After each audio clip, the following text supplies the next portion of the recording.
Hello दोस्तों, जय हिंद, जय भीम, जय संविधान। आज जो हम आपके लिए क्लास लेकर आए हैं ये VEGLA 137 की क्लास है। बैगला 137 की ये क्लास है। क्लास जो है लैंग्वेज थ्रू लिटरेचर की ये क्लास है हमारी।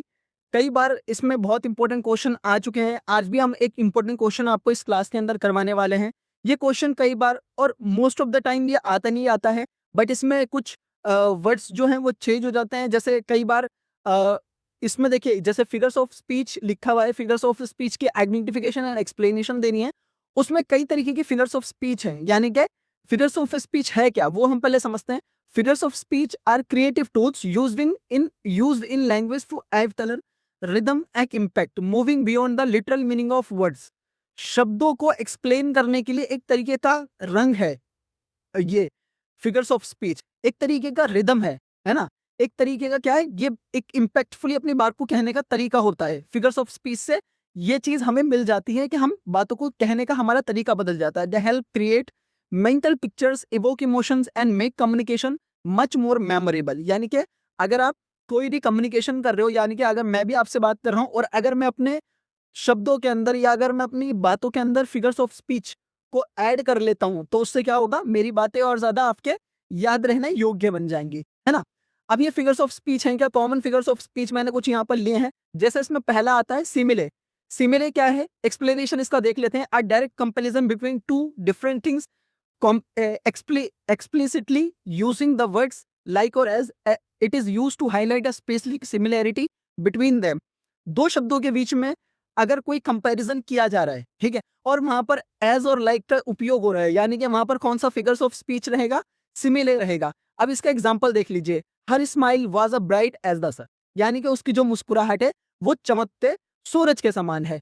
दूसरा देख लीजिए, ही रेन लाइक अ चीता चेजिंग इट्स प्रे, यानी कि वो कैसे दौड़ता है, एक चीता की तरह वह दौड़ता है। ठीक है, सिमिलर को हमने पढ़ लिया यहाँ पर। अब हम देखिए दूसरे पे आ जाते हैं, मेटाफर पे आ जाते हैं। मेटाफर का एक्सप्लेनेशन देख लीजिए। अ direct comparison between two unlike things stating that one thing is another without using like और एज। मतलब पहले हम सिमिलर में क्या कर रहे थे, लाइक और एज को ऐड कर रहे थे। मेटाफर में लाइक और एज नहीं इस्तेमाल होता है। It implies a shared characteristic. Examples देख लीजिए इसके।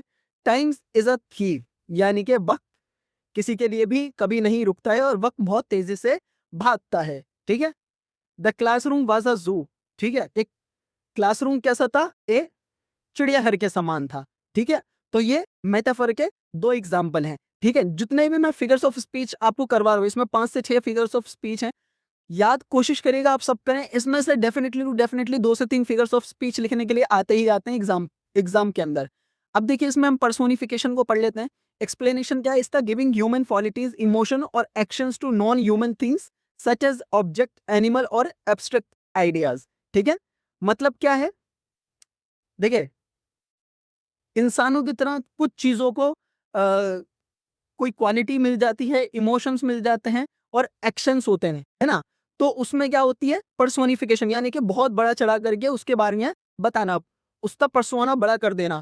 The wind whispered through the dry leaves, यानी कि जो हवा है वो विस्पर्ड कर रही थी किसको, थ्रू द ड्राई लीव्स, यानी कि सूखे पत्तों को एक तरीके से मतलब हवा लग रही थी। The opportunity knocked at his door, opportunity ने उसके दरवाजे पे खटखटाया, नॉक किया। ठीक है, अब हम आगे देख लेते हैं। हाइपरबोल, हाइपरबोल क्या है उसको समझ लेते हैं। एक्सप्लेनेशन क्या है, an extreme deliberate exaggeration used to make a point, emphasize strong feelings और add drama। It is not meant to be taken literally, यानी कि इसको बहुत easily नहीं लेना है। ठीक है, एग्जाम्पल के तौर पर क्या है, I am so hungry I could eat a horse. ठीक है, यानी कि मैं बहुत ज्यादा भूखा हूं, मैं तो घोड़ा भी खा जाऊंगा इस टाइम पर। ठीक है, कोई घोड़ा खा नहीं सकता। मतलब ये एक तरीके का हाइपरबोल है कि मुझे इतनी भूख लगी है कि मैं घोड़ा भी खा सकता है। ठीक है, अब I have told you this is a million times, मैंने ये तुम्हें लाखों बार बोला है। हम कई बार ऐसा होता है कि भाई कोई चीज हमें पसंद नहीं होती, हम किसी को बोल देते हैं यार ये काम मत करा कर, ये मैंने तुझे देख हजारों बार मना करा है, ये चीज मत करा कर मेरे सामने। ठीक है, पर हम ऑलरेडी मतलब ऐसा बोला थोड़ी ना होता है, 1000 बार उसे थोड़ी ना बताया होता उस बारे में, बट हम फिर भी बोल देते हैं। ठीक है, तो ये तरीके से क्या है, यहाँ पर कौन सा फिगर्स ऑफ स्पीच है, हाइपरबोल है। ठीक है, इसको भी अच्छे से याद करिएगा। उसके बाद आए थे हम एलिट्रेशन। एलिट्रेशन क्या होता है? जैसे हिंदी में होता है अनुप्रास अलंकार, वैसे ही इंग्लिश में फिगर्स ऑफ स्पीच में होता है एलिट्रेशन। अनुप्रास पढ़ा होगा आपने, ठीक है। एक्सप्लेनेशन क्या है? The repetition of the same consonant sound at the beginning of closely connected words, it is often use for rhythmic और म्यूजिकल इफेक्ट। जब कई बार एक ही वर्ड बार बार शब्द आ रहा हो, ठीक है, कोई भी शब्द बार बार आ रहा हो, पर क्या है उसका वर्ड मतलब अलग अलग है ना, तो वहां पर क्या होता है? एनिट्रेशन होता है, अनुप्रास अलंकार होता है। इसे तो समझ लो आप अनुप्रास भी लिख सकते हो, लेकिन ये इंग्लिश में है तो हम अनुप्रास नहीं लिखेंगे, इसे एलिट्रेशन ही पढ़ेंगे, ठीक है। अब इसमें एग्जाम्पल देख लीजिए, she sells sea shells by the sea shore, ठीक है। मतलब क्या है इसका? वही देखिए, इसमें आप क्या है, एस देखिए कितनी बार आ रहा है, एस एस एस, यहां पर भी एस, यहां पर भी एस, यहां पर भी एस, है ना। पर हर जगह इसकी क्या है, इस शब्द का मतलब अलग है, ठीक है। She sells sea shells by the sea shore, यानी कि वो समुद्री तट में सी पोपो बेच रही है। सीपियां होती है ना जो समुद्र से ही निकलती हैं, वही है इसका मतलब। The wild winds wick wild, यानी कि हवा क्या है, बहुत तेजी से वाइल्डली, यानी कि बहुत तेजी से चल रही थी, ठीक है, उड़ा रही थी सब कुछ हवा, ठीक है। अब इसमें देखिए एक ये है ओनोमटोपोइया, यही बोलेंगे ना इसको, हाँ यही बोलेंगे मेरे ख्याल से। एक्सप्लेनेशन क्या है इसका? Words that imitate the natural sounds of the things they describe, they help the reader physically here the action, ठीक है। एग्जाम्पल के तौर पे the bees burst in the garden, यानी कि मधुमक्खियां गुनगुना रही थी गार्डन के अंदर। The door creek open slowly, जब आवाज करता है तो कैसी, जब दरवाजा खुलता है स्लोली स्लोली, तो वो कैसी आवाज करता है? ऐसी आवाज करता है ना, ऐसी आवाज करता है वो। तो वही है इसका मतलब, है ना।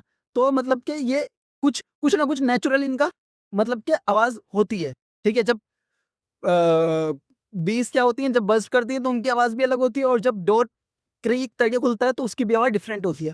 तो ये मैंने आपको कुछ फिगर्स ऑफ स्पीच पढ़ाए हैं, इन्हें बहुत अच्छे से अंडरस्टैंड कर लेगा।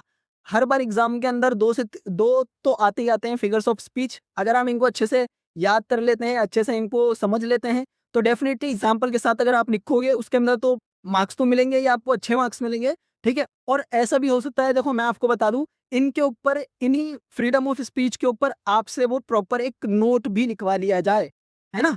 एग्जाम के अंदर नोट भी हो सकता है कि लिखवा लिया जाए इन फिगर्स ऑफ स्पीच पे, कि भाई आप एडिट्रेशन पे नोट लिखिए, शॉर्ट नोट लिखिए, या आप पेनिट्रेशन पे है, और और हाइपरबोल पे है, और इस पे पर्सोनिफिकेशन पे है, तो किसी के ऊपर भी आपसे एक शॉर्ट नोट भी लिखवाया जा सकता है, 150 वर्ड का, 200 वर्ड का, 250 वर्ड का। तो वो भी आप अपने माइंड के अंदर एक प्रिपेयर करके चलिएगा। मैं आपको इसलिए बता रहा हूँ क्योंकि मैं उस स्टेज से निकल चुका हूँ, मुझे पता है कि वो बोल देते हैं लिखने के लिए कि आप भाई एक शॉर्ट नोट लिखिए, है ना। तो मैं चाहता हूँ कि आप अच्छे से प्रिपरेशन करके जाएं अपने एग्जाम की, अच्छे से एग्जाम क्लियर करें, ठीक है। सो वीडियो को लाइक करें और मुझे फॉलो करें, कमेंट कर दें अगर वीडियो अच्छी लगी हो तो। So thank you so much.